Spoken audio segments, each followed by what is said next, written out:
ser humano por naturaleza somos difíciles y tenemos muchas condiciones que afectan a otros, pero a veces nosotros mismos nos dejamos afectar, y dentro de los temas que miramos es que la gente habla mal de nosotros constantemente.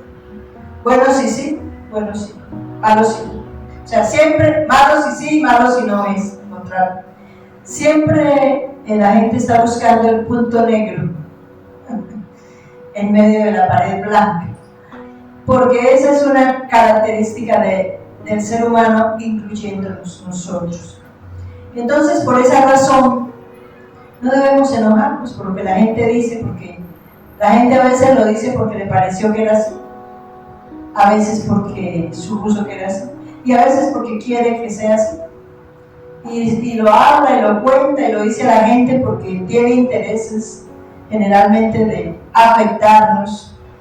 Y recordando que nosotros los cristianos siempre vamos a tener el reflector del enemigo para ponernos el dedo y para que todo el mundo vea y se dé cuenta y lo maximice, porque él es experto en eso. Pero entonces nosotros tenemos que conservar la paz y la tranquilidad. La palabra de Dios dice que condenemos toda lengua que se levante en juicio en contra de nosotros. Dios es el que conoce la verdadera razón de cada cosa, entonces nosotros tenemos que aprender a vivir tranquilos. Dentro de la misma temática de la naturaleza humana, vamos a mirar este texto y vamos a mirar que nos habla Dios del tema. 2 Corintios 7, del 8 al 13. Porque aunque os contristé con la carta, no me pesa, aunque entonces lo lamenté, porque veo que aquella carta, aunque por algún tiempo os contristó, ahora me gozo, no porque hayáis sido contristados, sino porque fuisteis contristados para arrepentimiento, porque habéis sido contristados según Dios, para que ninguna pérdida padecieseis por nuestra parte. Porque la tristeza que es según Dios produce arrepentimiento para salvación, de que no hay que arrepentirse, pero la tristeza del mundo produce muerte.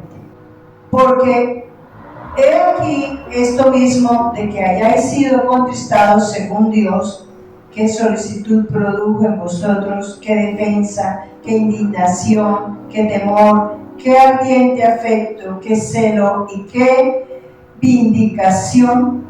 En todo os habéis mostrado limpios en el asunto. Así que aunque os escribí, no fue por causa del que cometió el agravio, ni por causa del que lo padeció, sino para que os hiciese manifiesta vuestra solicitud que tenemos por vosotros delante de Dios. Por eso hemos sido consolados en vuestra consolación, pero mucho más nos gozamos por el gozo de Tito, que haya sido confortado su espíritu por todos vosotros. ¿Qué aprendemos aquí? Porque aunque os contristé con la carta, no me pesa, aunque entonces lo lamenté, porque veo que aquella carta, aunque por algún tiempo os contristó, ahora me gozo, no porque hayáis sido contristados, sino porque fuisteis contristados para arrepentimiento, porque habéis sido contristados según Dios, para que ninguna pérdida padeciese por nuestra parte. Esta es una situación que sufrimos los cristianos que amamos las almas, y vemos que la naturaleza humana no ha cambiado. Si miramos que Pablo pasó por esto, estamos hablando de hace 2000 años, y vemos que Pablo tuvo que tomar esta medida de enviarles una carta fuerte, como él dice, por muchas cosas que estaban pasando en Corinto. Esta era una de las iglesias que él había fundado, y él mandaba mensajeros, pues cuando eso no teníamos las redes que hoy tenemos, y entonces él mandaba mensajeros, entre esos a Tito, y otros mensajeros que él tenía le contaron que ya estaban pasando cosas bastante fuertes y que estaban por fuera del plan de Dios y de lo que ya les habían enseñado. Esto sacudió a Pablo, dijo, ¿cómo así? Si yo los dejé preparados, enseñados, organizados, y cómo así que se están desviando, y lo que pasaba era muy fuerte. Esto pasa, y eso es algo que nosotros vivimos también en todos los tiempos. Y es que por el proceso uno prepara a la gente, le enseña, le predica, lo forma, porque una de las tareas que nosotros tenemos es formar a los hermanos para que crezcan. Esos hermanos son todo, familia, todos los que estemos, para que sean formados en el sentido de que aprendan a vivir conforme a Dios. Pero en el proceso medio los suelta uno tantico. Por ejemplo, yo tengo la experiencia de personas que durante muchos años trabajé en Cartagena y dolorosamente hoy no están caminando. Incluso aquí igual, mucha gente que hemos preparado, que hemos formado, que le hemos visto casi que ya para bautizarse, bautizados. ¿Y dónde están? Por fuera. Porque algunos, porque se movieron de barrio, se movieron de ciudad, pero se están congregando, ¿cierto? Incluso con algunos todavía se les puede seguir apoyando, pero muchos no. Entonces, esa es una de las cosas que hace que muchos cristianos desistan de enseñar y predicar. Porque dicen, vea, esta persona, tanto tiempo que le dediqué y mire dónde está. ¿Para qué me desgasto si esa persona no va a seguir, si esa persona falla, si esa persona le falta? No importa, o sea, eso no es lo que nos tiene que detener a nosotros. Eso no es lo que tiene que detenernos. Y la otra cosa que encontramos acá es que nos cohibimos de decirle las cosas a la gente porque pensamos que la gente se va a enojar y se va a enojar. Es cierto. La gente se enoja porque a veces considera que eso no es problema mío. O sea, usted por qué, o sea, déjeme, yo soy así, a mí me gusta así, o yo quiero así, déjeme así, eso no es problema suyo. ¿Será que tienen razón? ¿Por qué no es problema? ¿Por qué sí es problema nuestro? Porque su alma se está perdiendo y nosotros estamos llamados a no permitir eso. Y por no decirle las cosas que son como son, podemos dejar que la persona se pierda, como a todos yo creo nos ha pasado, muchas personas que se murieron y uno dice, ay, Dios mío, yo estuve cerca, o al fin muchas formas, y yo no fui contundente, de pronto medio le prediqué, pero no fui contundente y miren, muy seguramente se perdió. Entonces aquí encontramos a Pablo pasando por la misma situación, lo mismo que antes. Y si uno mira pues hacia atrás, pues eso hay muchos ejemplos de la misma situación. Entonces Pablo dice que él escribe esa carta, que muy fuerte, y que siempre se inquietó, y que se lamentó que ellos se hubiesen entristecido, porque el deber ser es que no se hubiesen entristecido, sino que se hubiesen alegrado desde el principio. Qué bueno, el apóstol Pablo está interesado en mí, por eso me está corrigiendo, me está ayudando, pero no, ellos se entristecieron y a él lo que le entristeció es que se entristecieran. Porque dice aquí él, si se entristecen porque se sintieron mal, muy bien. Sí, porque, uy, sí, estamos equivocados, qué pena con Dios, qué pena, no vamos a corregir. Pero si se entristecen es porque, ¿para qué me dicen? Déjeme así, yo quiero ser así. Eso sí es tristeza. Y esa tristeza que siente la gente, cuando nosotros les damos la observación, esa es una tristeza que nos lleva a la muerte. ¿Por qué? Porque no se quiere correr. ¿Cierto? Entonces aquí Pablo está diciendo, me entristeció que se entristecieran porque les estoy haciendo una observación, los estoy guiando por el camino de la salvación. ¿Ustedes qué dicen? Si le pasó a Pablo, a nosotros no nos pasará. No nos va a volver a pasar. De aquí para arriba todo el mundo, sí. Oh, al contrario, cada día peor. Y tenemos el ejemplo de Cristo. ¿Le pasó a Jesucristo? ¿Qué tanto le pasó a Jesucristo? Ustedes saben que él tuvo 70 discípulos, tuvo los 12 y adicionales 70 que mandó a predicar. ¿Se acuerdan que dice la palabra que envió a 70 a predicar? Es porque los había preparado. O sea, tuvo un grupito pequeño, 12, pero tuvo 70 discípulos. Usted los encuentra en alguna parte de la Biblia diciendo ellos siguieron predicando, siguieron haciendo la tarea. No. Entonces, lo cierto es que nosotros sí tenemos que hacer la tarea, porque dice aquí en el versículo 11, porque he aquí esto mismo de que hayáis sido contristados según Dios, qué solicitud produjo en vosotros, qué defensa, qué indignación, qué temor, qué ardiente afecto, qué celo y qué vindicación. En todo os habéis mostrado limpios en el asunto. ¿Qué significa? Que el primer impacto para esta congregación fue esa, pero el Espíritu Santo cogió la palabra y los redarguyó, los exhortó, ellos lo aceptaron, lo reconocieron y entonces le dieron la vuelta. Volvieron al camino que debían caminar. Y en eso nosotros tenemos que estar sabidos, entendidos y preparados. Que cuando uno le dice las cosas a la gente conforme a la palabra, lo más seguro es que va a recibir rechazo. Lo más seguro es que lo van a tratar mal. Es más, van a hablar mal de él. Van a hacer cosas.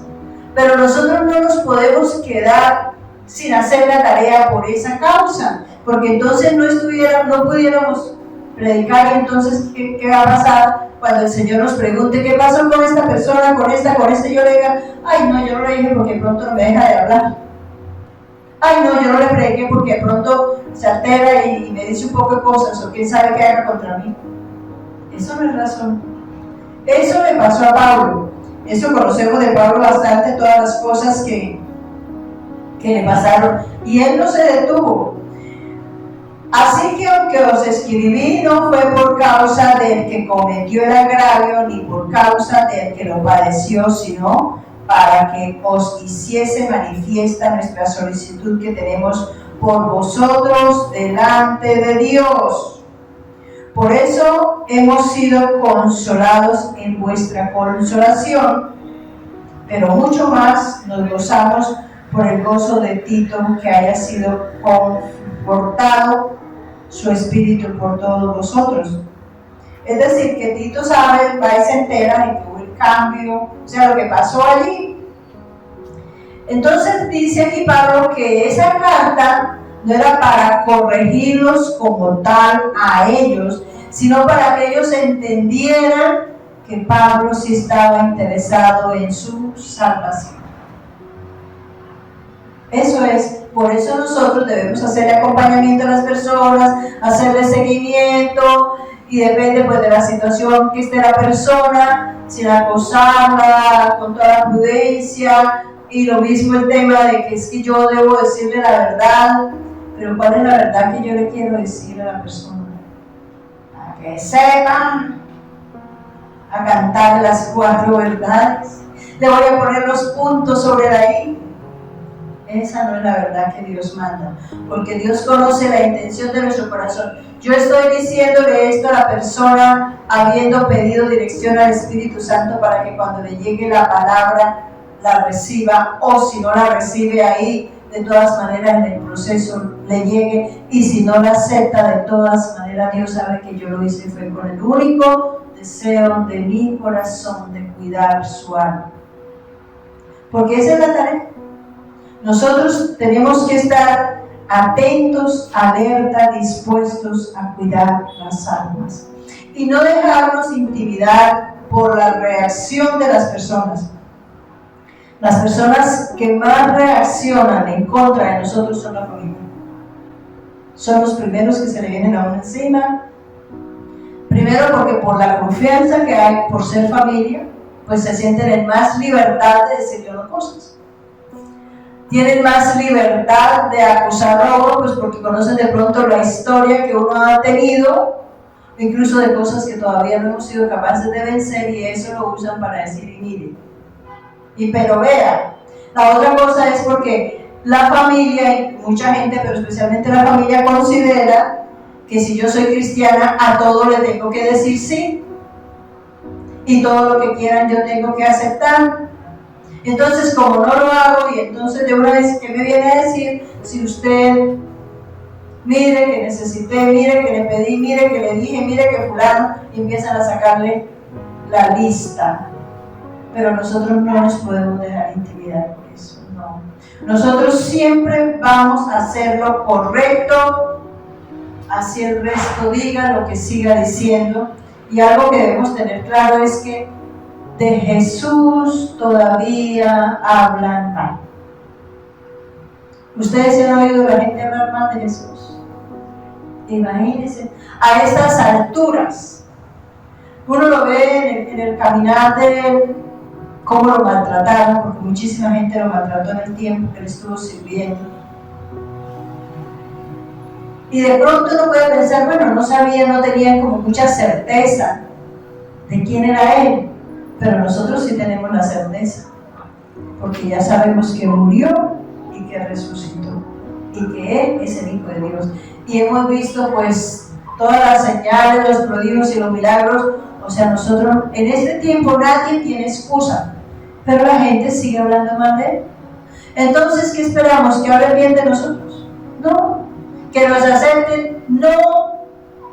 ¿Pero por eso nos vamos a quedar callados? No. Al contrario, ahora es cuando más podemos hablar. Pero también para eso necesitamos tener argumentos bíblicos. Porque la gente cuestiona, yo debo saber el por qué fue o es lo que esa persona está argumentando en contra, para decirle, miren, lo que pasa es que Dios es esto, Dios dice allí, Dios es así, Dios manda así. Porque la gente tiene, como no conoce de fondo, tiene muchas confusiones. Por ejemplo, hay personas que consideran que